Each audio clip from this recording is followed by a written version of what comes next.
And this is what Vinit Nayar, a nice Indian gentleman, realized one day at his company HCLT, HCL Technologies.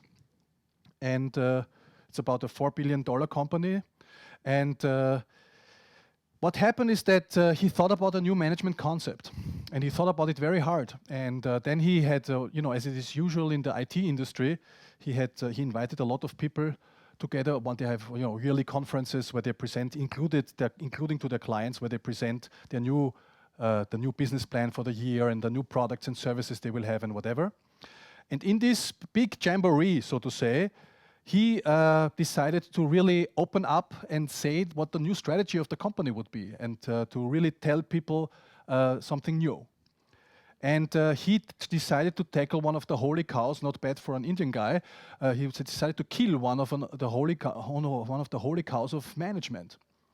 Because we all know that one of the sacred cows of management is that the customer is the most important part of business. Yes, we all know this. We have heard this a million times. It's a truism for us. We don't even question it anymore.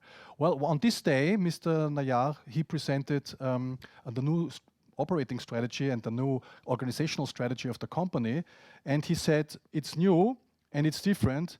And it says, employee first, customer second. So from now on, we will look first for the happiness and the satisfaction and the performance parameters of the employees. And we will look at the customers second. That was a shock, and it's true that some of the clients in this conference, it was a huge conference with a couple of hundred people, they actually got up and left the room. They were insulted by this. But Mr. Nayar and his team, they actually decided to implement this, to make this a real thing. Eventually, it was called by Fortune magazine the world's most modern management idea. So what they did is they said, basically, I mean, they were not, it sounds like, it's like in Shakespeare. It says, in Shakespeare, in one of the plays, it says, there is method in this madness. It sounds like madness, but actually they had a plan. So now they implemented the plan. The plan they implemented was to say, okay, we have to make the employees happy first, and they will eventually make the customers happy. And there's a lot of research, actually, that is true. Yeah, but nobody listens to this research, but they actually did. So what did they do? For instance, they said, well, we have to introduce a 360-degree feedback system, for instance.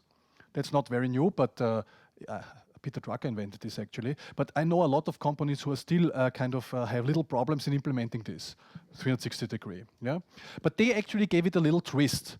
They said, let's have 360-degree, and let's have the feedbacks accessible on the intranet of the company for everybody who is interacting with you.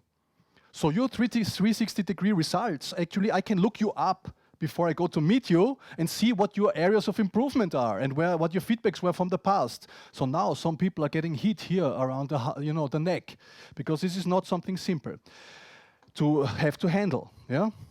And the second thing is they introduced a lot of things, but I'm just giving you some highlights. They introduced a lot of things, but one thing, they also introduced a ticketing system for an IT company, but a ticketing system for employees. So let's say you are an employee at HCLT and you are unhappy with your superior. Doesn't give you good feedback, or is not helpful to you, doesn't help you to improve your performance, or you're unhappy with the staff function. Happens sometimes, that you're unhappy with the staff function, the accounting is not processing your bills or your receipts fast enough or something, So what you can do is then that you place a ticket in a publicly seeable ticket system. It's like it's on the intranet again, against this let's say superior or this staff person, and then this person is informed about the ticket and has 24 hours time to discuss it with you, and only you as the employee can actually take the ticket out again. So they have to sort it out with you, and if in 24 hours they don't sort it out, it escalates to the next hierarchy level. So it's fantastic. So they said, let's make this real. Let's make employee first, customer second real. Let's not just talk, the employee is great and it's the most important thing, like a Christmas party kind of event, yeah? But then when it comes down to the reality, it's not true, actually, in most companies. And they did it. They operationalized it, as we like to say in business. Now, you will think maybe, oh, this is only possible in an IT company. They are crazy anyway, and it's like the new economy and so on. Well, I have news for you, and this time it's good news. It's actually, there's a company in California called Morningstar.